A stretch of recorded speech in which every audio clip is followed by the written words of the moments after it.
front garden update. We've just had 2 really hot days, 29 degrees, back to back on the 20th and 19th and 20th of July. So yeah, it's been really, really hot. Come out early this morning to trim the hedge, tidy it all up, which I've done on both sides. Believe it or not, that hedge at one point in time used to be 14 foot tall, and it took me a long time to get it to 6 foot basically. It's probably same height as me, 6'4" there, but that's fine. As long as it's like that, I can do it with hand shears, and I've just done both sides with it. It only took me half an hour, so I'm happy with that. Just adds a nice finish to it. But yeah, everything in the garden's coming along. I've just cut back the salvia, chopped off the dead heads. The foxgloves are coming to an end on some of them. Now I would chop off the dead stem to promote some new growth, some smaller stems, which does happen, but I want them to self-seed all over the garden. I grew these foxgloves from seeds and put them in. Now in the back garden, they don't self-seed very easily because the ground conditions. Out here they should be fine, so I'm leaving these ones in. I sold them all from mixed packets of foxgloves, and I've had loads of different colours, but most of the colours are all out the other side. Really dark purples. I've had some white ones. I think I grew the white ones called Alba White, but I've had some different shades of white from the mixed. Got some yellowy coloured ones as well, baby pink ones, even lighter pink than that. So I'm going to bring some of the dead heads through here to sprinkle in the borders to see if I get any through. But I'm also going to obviously sow some more. Well, I've already sown some more for next year, which I do every year around this time. Same with the Canterbury bells. Same with the lupins and things like that, because sometimes, well, often they don't come back. This year, I'm a lupins in the front garden. They were all doing so well, really well. And I thought, right, I'm going to have 2 or 3 lupins, see what colours they all are.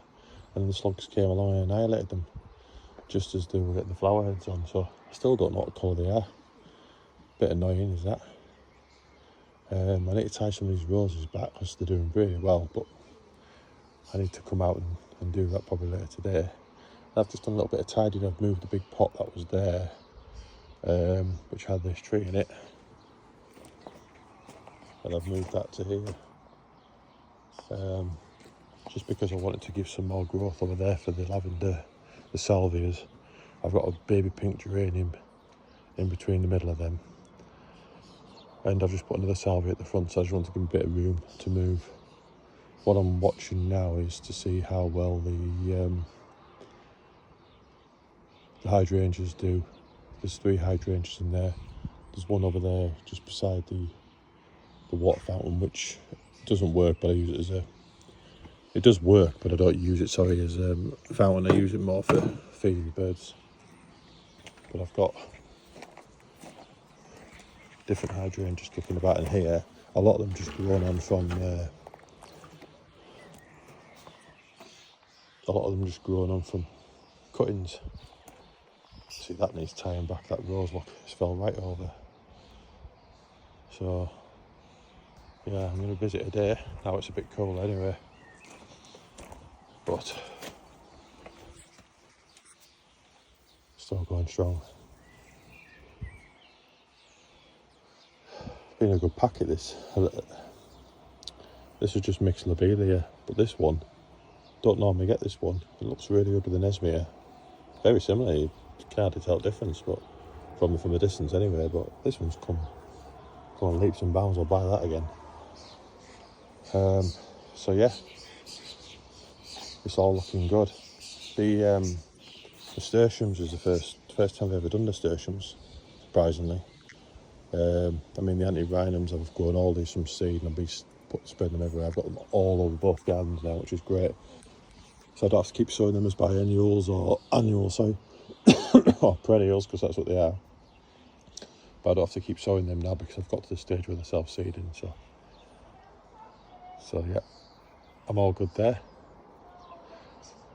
I think that's about it for trying to remind myself of what needs to be done. Oh, actually, yeah, I did take some cuttings from that one, that sage.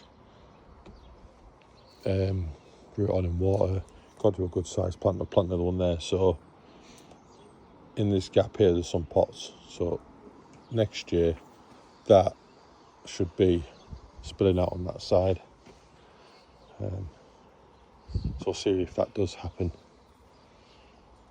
I think that's about it. The one thing I do want to get done is these salvias. I've grown some other salvias from cuttings. The ginormous in the back garden, really good. I want to get that going over there. I'm pointing to nowhere here. I want that going over there.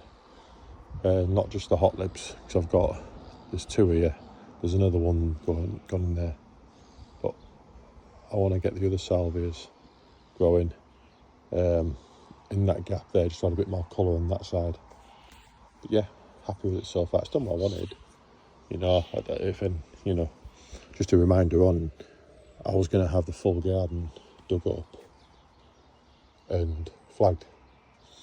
And because of how hard the ground is and the work involved, every company I went to say how much was it going to be to dig the full front garden up, move that fence out to the edge of the perimeter, and then flag the full lot so I could potentially park 2 cars on here.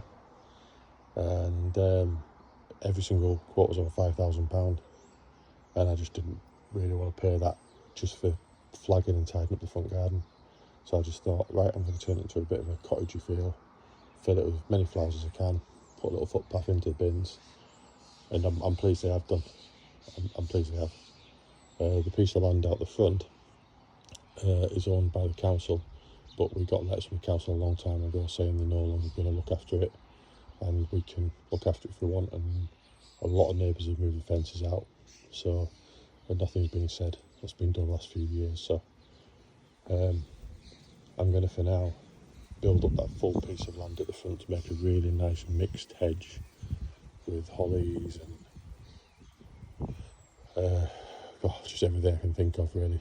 Roses, hollies. I'm just going to get a really big thick hedge eventually, and then I'll chop the hedge similar to that one, but I want that hedge to be, diverse, full of all different plants. It's going to take some time, but I'm going to do it, and I'm going to do it using things I've already got, by growing them on. That's it for that.